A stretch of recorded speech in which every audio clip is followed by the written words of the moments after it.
Salut tout le monde, donc aujourd'hui je vous retrouve pour une vidéo FAQ. En fait on m'a souvent demandé, enfin je reçois beaucoup de questions, que ça soit sur le BTS diététique, sur la diététique en général, et donc du coup je me suis dit que ça serait cool de faire une vidéo sur ça. Donc je vous ai mis une petite story Instagram pour me poser vos questions, pour vous y répondre, et peut-être ça pourra aider des gens qui sont un peu à la recherche de conseils sur le BTS diététique. On va commencer maintenant avec une première question qui vient de Camille. Elle me demande quel est le rythme de travail pendant le BTS diététique et est-ce qu'il est soutenu. Alors il faut savoir que le BTS diététique c'est un BTS où il y a beaucoup de matières théoriques, où il y a beaucoup de choses à apprendre. Donc oui, je dirais que c'est plutôt un travail un rythme de travail soutenu, étant donné que si vous apprenez pas vos cours, vous n'allez pas réussir à assimiler assez facilement tout ce qu'il y a à apprendre. Il faut savoir qu'en nutrition, vous allez avoir beaucoup de chiffres à mémoriser. En connaissance des aliments, vous allez avoir beaucoup de mots à mémoriser, beaucoup de définitions par exemple à mémoriser. En biochimie aussi, vous allez avoir vraiment pas mal de choses à mémoriser, donc je dirais que ouais, il faut un rythme de travail assez soutenu. J'avais aussi reçu un commentaire sur une de mes vidéos où on me demandait combien d'heures de travail je faisais par semaine, mais j'avais répondu que en fait c'est difficile de vous donner un nombre d'heures par semaine parce que voilà, ça change tout le temps.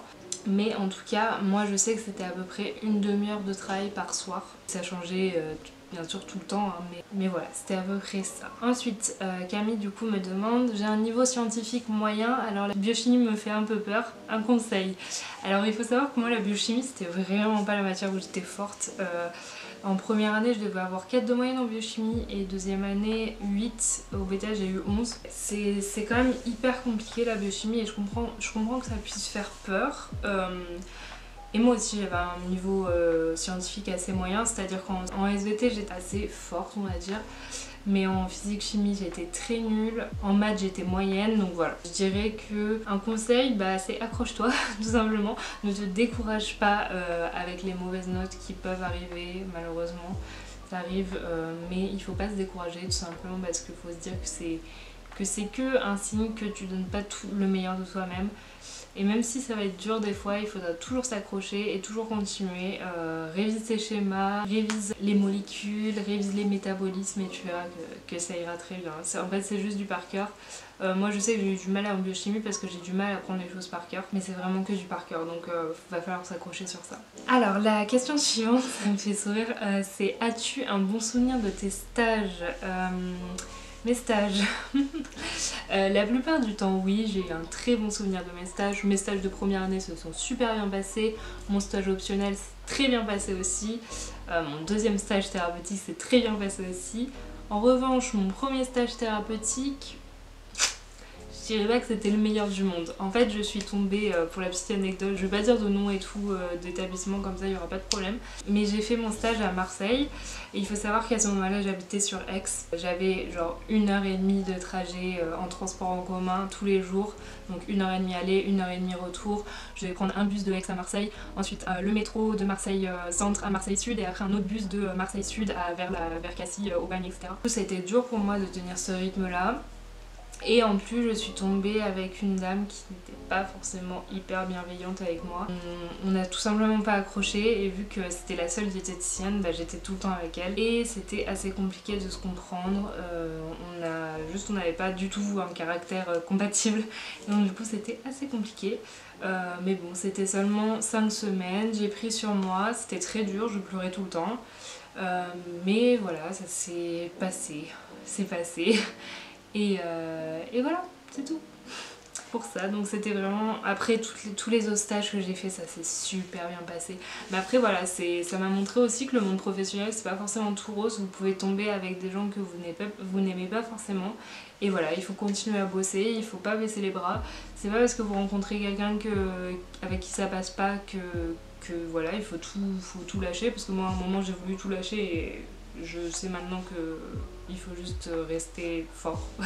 Ensuite, Camille toujours me demande, il y avait beaucoup de questions dans une question, mais c'est très bien, merci beaucoup. D'ailleurs Camille, si tu passes par là, merci beaucoup pour tes messages. Du coup, après elle m'a demandé, concernant le métier, je voulais savoir si par moment il est difficile, notamment quand une personne vient plutôt par obligation et non par envie. Après il faut savoir que moi j'exerce pas forcément en cabinet ni rien, donc je rencontre pas énormément de patients différents. Je prends quelques consultations mais vraiment pas beaucoup parce que je suis encore étudiante et que j'ai pas forcément le temps de faire des consultations H24 etc. Enfin voilà. Mais je sais par expérience, après déjà avoir eu des patients, je sais que c'est parfois compliqué. Par exemple en 3e année je prenais quelques patients en charge et j'ai eu un patient notamment qui, je pense qu'il n'était pas là par lui-même.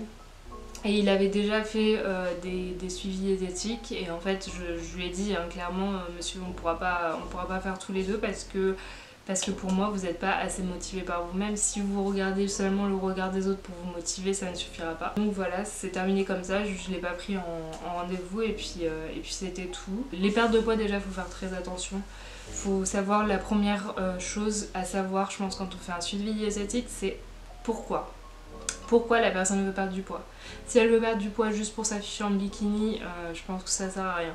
Mais si c'est des causes plus profondes, là il faudrait creuser, mais pour moi la perte de poids c'est pas forcément ce qu'il y a à faire dans tous les cas. Et après la dernière question de Camille, c'est la psychologie m'intéresse aussi. Alors je voudrais savoir si tu apportes un soutien psychologique et est-ce qu'il est lié au métier de diététicienne.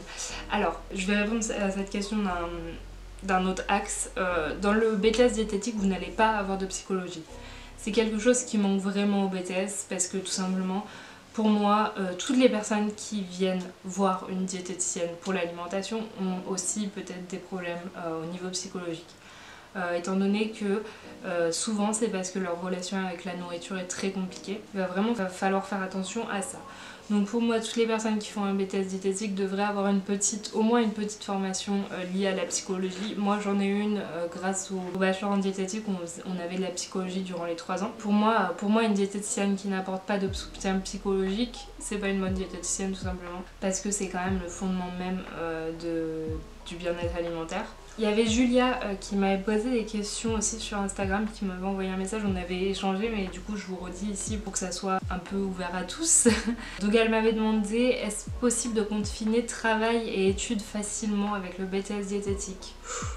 Très compliqué à mon sens, étant donné que le BTS diététique c'est un BTS à plein temps tout simplement.